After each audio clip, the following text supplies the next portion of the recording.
Désolée, je vous interromps, on écoute la candidate. Français de métropole, Français d'outre-mer et Français du monde. Le peuple français s'est exprimé et me fait l'honneur d'être qualifié au second tour face au président sortant. Qu'il me soit permis d'exprimer aux millions d'électeurs qui m'ont témoigné leur confiance ma plus sincère gratitude. J'en mesure avec humilité toute la responsabilité. J'y vois l'espoir. L'espoir que se lèvent les forces de redressement du pays. Lors de ce premier tour, les Français ont manifestement tenu à arbitrer par le pays un choix fondamental entre deux visions opposées de l'avenir. Soit la division, l'injustice et le désordre imposés par Emmanuel Macron au profit de quelques-uns, soit le rassemblement des Français autour de la justice sociale et de la protection garantie par un cadre fraternel autour de l'idée millénaire de nation et de peuple. Tous ceux qui, aujourd'hui, n'ont pas voté pour Emmanuel Macron ont bien sûr vocation à rejoindre ce rassemblement.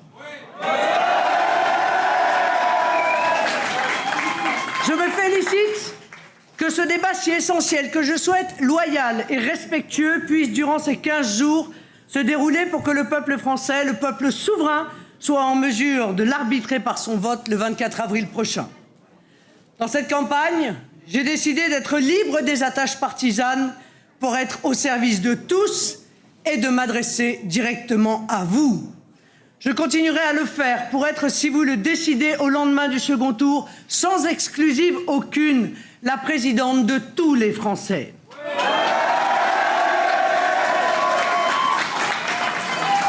Ce qui se jouera ce 24 avril n'est pas seulement un vote de circonstance, mais un choix de société et même de civilisation. De votre vote dépend en effet sur tout le territoire français la légitime prépondérance de la culture et de la langue française, des us et coutumes de nos régions et des modes de vie des Français, des lois et des valeurs républicaines, au premier rang desquelles la laïcité et l'égalité, notamment entre les hommes et les femmes. De votre vote dépend également la place que dans notre société nous voulons donner aux personnes face au pouvoir de l'argent. Je pense par exemple à l'importance que nous accordons à la solidarité envers les plus vulnérables, la possibilité de jouir de droits garantis ou encore d'accéder à la retraite en bonne santé.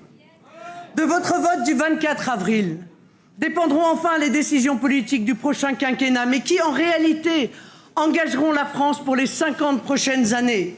La politique migratoire, sécuritaire, économique, sociale, énergétique, européenne, militaire ou diplomatique. Mon engagement sur ces sujets est sans faille. J'assurerai l'indépendance nationale pour faire de la France une puissance de paix. Je restaurerai dans tous les domaines la souveraineté de la France, c'est-à-dire pour les Français la liberté de décider pour eux-mêmes et de défendre leurs intérêts.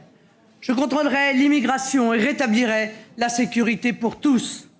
Par l'écoute et l'attention, je garantirai le respect de chacun d'entre vous et tout particulièrement des simples citoyens, des fonctionnaires et des élus trop souvent bafoués sous le dernier quinquennat.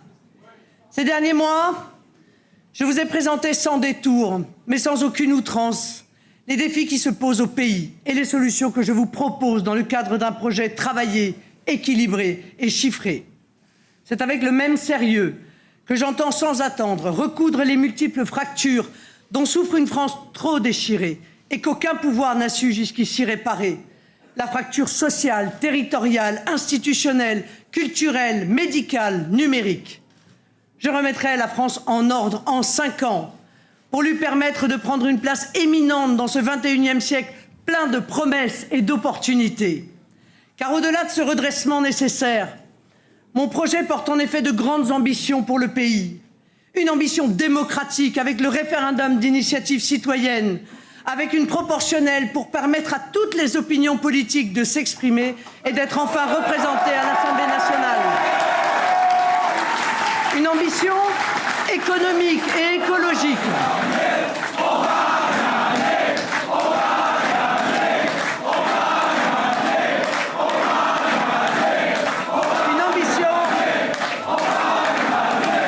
Une ambition économique et écologique qui appuie le retour de la prospérité et du plein emploi sur le localisme, le patriotisme économique et le soutien à nos TPE-PME créatrices d'emplois. Je veux revivifier l'esprit d'entreprise, réhabiliter la valeur travail et réconcilier le travail et le capital par la participation.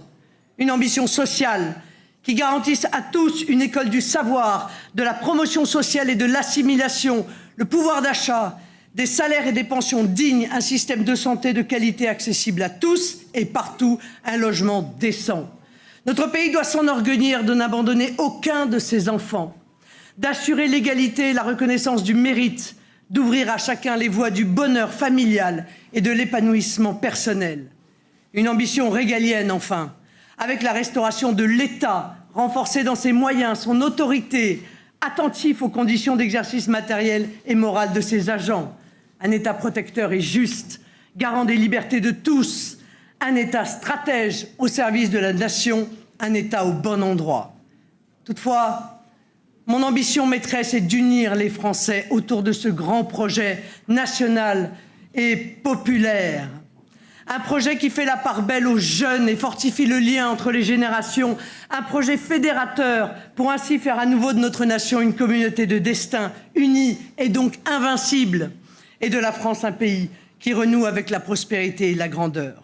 Dès à présent, j'appelle tous les Français de toute sensibilité, de droite, de gauche et d'ailleurs, les Français de toutes origines, à rejoindre ce grand rassemblement national et populaire.